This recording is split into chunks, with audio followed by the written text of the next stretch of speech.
नमस्कार नमस्कार मेरो भाइ। आराम हुनुहुन्छ दाजु? एकदम ठिक छु म। अनि भाइ सन्चै आराम हुनुहुन्छ नि? एकदम दाजु। तपाईँ आज जान्ला भनेर सुनेको थिएँ मैले। हजुर म आज जाँदैछु। कति दिनको लागि जान लाग्नुभयो? म अब मेरो बिदा चाहिँ मैले अब 75 डेज पाएको छु। हजुर। तर अब नेपालको त्यत्रो बसाइ चाहिँ हुँदैन होला, किनकि अब मैले यहाँ मेरो आफ्नै मुटुको टुक्रा चाहिँ छोडेर जाँदैछु। ओहो, होइन भ्यालेन्टाइन डेको दिन जान लाग्छ नि दाजु। के त अनि मैले दाजुको यसो सपिङहरू देखाएको थिएँ यतातिर चाहिँ होइन। अनि दाजु हजुर यो के को लागि किन्नुभयो? यो चाहिँ मेरो भ्युअरहरूको लागि हो साथी हो। यो भयो भने चाहिँ अलिकति भिडियो बनाउनलाई चाहिँ एकदमै कम्फर्टेबल हुने होइन। आफू अब तलमाथि जता कुदे पनि केही भए पनि भिडियो चाहिँ यसले चाहिँ हल्लिन दिँदैन क्या। तपाईँ जसरी बनाए पनि, कुदेर बनाए पनि, सुतेर बनाए पनि योबाट बनाउँदाखेरि चाहिँ भिडियो एकदम जसरी तपाईँ बसेर बनाउनुहुन्छ नि, काहीँ के अरे भिडियोहरू नहल्लेको त्यस्तो चाहिँ भिडियोहरू बनाउँछ यसले चाहिँ। यसले त म्युजिक भिडियो नि बनाउनु मिल्छ नि त। सब यसले सबै काम गर्छ, सबैको त्यहाँ फङ्सनहरू सबै छ होइन। हजुर। त्यसकै लागि पनि हो, यो पनि मेरो भ्युअरहरूकै लागि हो कि। भनेपछि नेपाल पुगेर राम्रो सदुपयोग गर्न लाग्नुभयो। नेपाल गएपछि नेपालको नयाँ नयाँ अब के अरे भिडियोहरू अपलोड हुन्छ। अनि यो सँगसँगै मैले यो नि देखिरहेको थिएँ हाम्रो बोया कम्पनीको। यो पनि अब मेरो भ्युअरहरूको लागि नै हो होइन। भनेपछि सपिङ अलिकति धेरै नै भएछ जस्तो छ। हजुर हजुर। अब कुनै ठाउँमा कस्तो हुन्छ भनेदेखि अब यो माइक भएन भने चाहिँ अब नजिकै के अरे बसेर कुराकानी गर्नुपर्ने हुन्छ नि त होइन। हजुर। यो भइसकेपछि चाहिँ यसले चाहिँ 100 मिटरसम्म काम गर्छ क्या। एउटा चाहिँ हाम्रो दर्शकहरूलाई इन्फर्मेसन चाहिँ के दिउँ भने यो चाहिँ तपाईँको गिम्बल भयो होइन। यो तपाईँको भिडियो रेकर्डिङ गर्दाखेरि, म्युजिक भिडियो सुट गर्दाखेरि अथवा नर्मली हुन्छ नि भिडियोको कामको लागि स्पेसली। अब नर्मल स्टिकहरू चाहिँ पाउँछ, नपाउने होइन। तर यो भनेको चाहिँ तपाईँको मोसन सेन्सरबाट चल्छ कि तपाईँहरू यताउता हिँड्नुभयो नि यसले आफैले ट्र्याक गरेर तपाईँलाई फ्रेममा राखिरहन्छ। यो चाहिँ तपाईँको प्रोफेसनल तरिकाले युज गर्यो भने चाहिँ धेरै नै एकदम युजफुल हुने कुरा। र अर्को चाहिँ तपाईँको यो जुन मैले यहाँ लगाइरहेको छु यो चाहिँ तपाईँको माइक। तपाईँले देख्नुभयो होला नि त्यो युट्युबरहरूले यस्तोमा झुन्डाएर बोलिरहेको हुन्छन् के हो भनेर।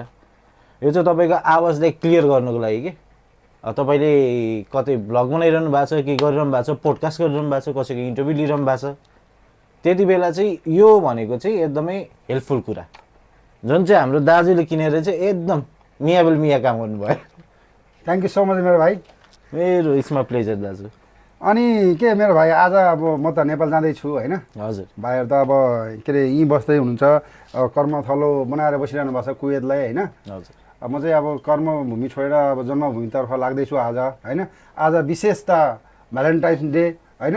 म चाहिँ मेरो मुटुको टुक्रालाई छोडेर जानुपर्दा चाहिँ अलिकति मनमा केही अप्ठ्यारो चाहिँ लागेको भएको छ मलाई होइन। र पनि अब तपाईँहरू त यहीँ बस्दै हुनुहुन्छ। अनि विशेष के छ त यहाँहरूको? विशेष त अब हुन्थ्यो होला मिसेस यहाँ भए है। अब यस्तै हो, बस्यो हेर छुट्टी जानको लागि गरेको थिएँ, यहीँ बस्नु पऱ्यो होइन, दुर्भाग्य। भनेपछि हजुरको बाहिर गर्लफ्रेन्ड छैन? छैन छैन। त्यो यस्तो हुँदो रहेछ कि यस्तो के भने अब एउटा रिलेसनमा भइसकेपछि, बिहे गरिसकेपछि होइन, हजुर तपाईँको यो के भन्छ अरूतिर इन्ट्रेस्ट कतिको जान्छन् देखाछन् बाहिर, प्राय अरूसँग लाग्ने यताउता देखाछन्, मैले पनि देखाएको छु छन् टन्नै। हजुर। तर एउटा कमिटमेन्ट भइसकेपछि चाहिँ किन त्यो वाक्क लाग्दो रहेछ कि बाहिरतिर हेर्नै मन नलाग्ने।